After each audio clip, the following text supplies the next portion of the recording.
भानु चिड़िया और चंपा कहीं घूमने जा रहे थे। तभी रास्ते में उन्हें एक दुकान दिखता है और दुकानदार बहुत स्वादिष्ट मीठा बना रहा था। क्या बात है, अब की हर बार से ज्यादा मीठा स्वादिष्ट बना हुआ है और मीठा बहुत गर्म भी है। इसे बाहर रख देता हूँ और यह ठंड हो जाएगा, तब इसे मैं अंदर रखता हूँ। तो अभी कुछ देर लगेगा ठंड होने में, तब तक मैं फ्रिज में सारा सामान रख देता हूँ। चंपा बहन, मिठाई की सुगंध आ रही है कहीं से। रानू बहन, वहाँ रखा हुआ है मिठाई, चलो हम लोग इसे खाते हैं। रानू तो बहुत बुद्धिमान थी। वह मिठाई के पास आकर बैठती है और मिठाई को सूंघती है। चंपा बहन, मिठाई तो बहुत सुगंध है, लेकिन मिठाई बहुत ज्यादा गर्म है। मैं हर चीज गर्म ही लगती है। अभी मैं देखता हूँ, उसके बाद बताता हूँ कैसा है गर्म।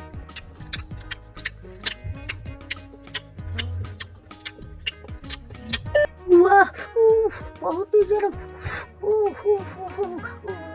क्या हुआ चंपा? अभी मैं तुमसे कह रहा था गर्म है, लेकिन तुम मानी नहीं, जल्दी से खाना शुरू कर दी। तुम्हें कितनी लाही लगती रहती है हमेशा। रानू, जल्दी से मुझे ले चलो, मेरा मुंह जल रहा है, बहुत जोर से मुझे ले चलो रानू।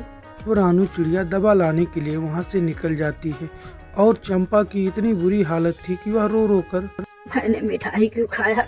मेरा मुंह एकदम जल रहा है, इतना जोर से जल रहा है कि मेरा मुंह कुछ काम करने लायक नहीं है। मेरा मुंह मुझे राइस नहीं हो रहा, मैं अभी जा रहा हूँ। चंपा को रहाइश नहीं था और वह दवा की दुकान पर पहुँच जाती है। अरे जल्दी दरवाजा खोलो। अरे चंपा, मैं हूँ, अंदर दवा ले रही हूँ। अरे रानू, जल्दी दवा खोलो, मेरा कुछ रहाइश नहीं है, मुंह एकदम जल रहा है बहुत जोर से।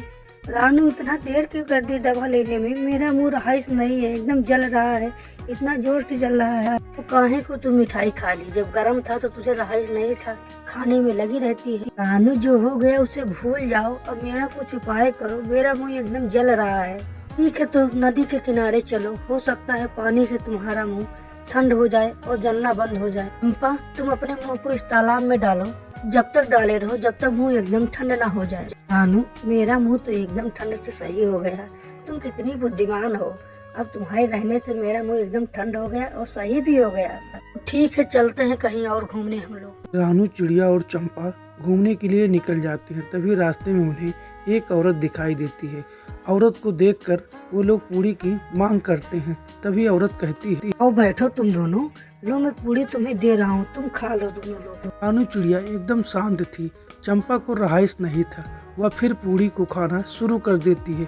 उसके मुंह में घाव था, लेकिन वह घाव को भूल जाती है और पूरी खाना शुरू कर देती थी। अम्मा, मुझे एक पूरी और दे दो। चंपा ने सारी पूरी खा ली। दूसरी पूरी को देखती है चंपा। चंपा को रहाइश नहीं था। अब की वह पूरी लेकर वहाँ से निकल जाती है। रानी चिड़िया एकदम उदास हो जाती है। वह अभी पीछे पीछे चंपा के निकल जाती है। चंपा एक ऊंचे दरवाजे पर जाकर बैठती है और पूरी खाना शुरू कर देती है। चंपा, तुम्हारे साथ मैं भी आया हूँ। अनु, तुम अभी रुको, मैं तुम्हें अभी पूरी ढेर सारा दूंगा। मैं सिर्फ देख रहा हूँ, मेरे मुंह को आराम मिल रहा है, इसलिए मैं पूरी खा रही हूँ। रानू, फिर मेरा मुंह दर्द करने लगा, वो अब की बार बहुत जोर से दर्द कर रहा है। मुझे राइस नहीं हो रहा है। रानू, मुझे कुछ ले चलो, फिर नदी के किनारे मुझे ले चलो, तभी वहाँ जाकर आराम होगा। अब की बार रानू चिड़िया चंपा का साथ छोड़ देती है। चंपा यह सोचती है कि पिछली बार रानू चिड़िया यहाँ पर लाई थी, अब की बार मैं अकेले आया हूँ, क्यों ना मैं ठीक हो जाऊंगा। लेकिन कुछ उल्टा होता है। ये क्या, मेरा घाव ठीक नहीं हो रहा है, उल्टा मेरा घाव बढ़ ही जा रहा है। ये क्या मेरे साथ हुआ? बहुत बुरा मेरे साथ हुआ। रानू चिड़िया चंपा को रोते हुए देखकर उतरती है। चंपा, तूने मेरे साथ गलत किया, उसका यही नतीजा तुम्हें भोगना होगा। अब तुम मेरा साथ कभी नहीं दोगी, अब मैं तुम्हारे साथ भी नहीं रहूंगा।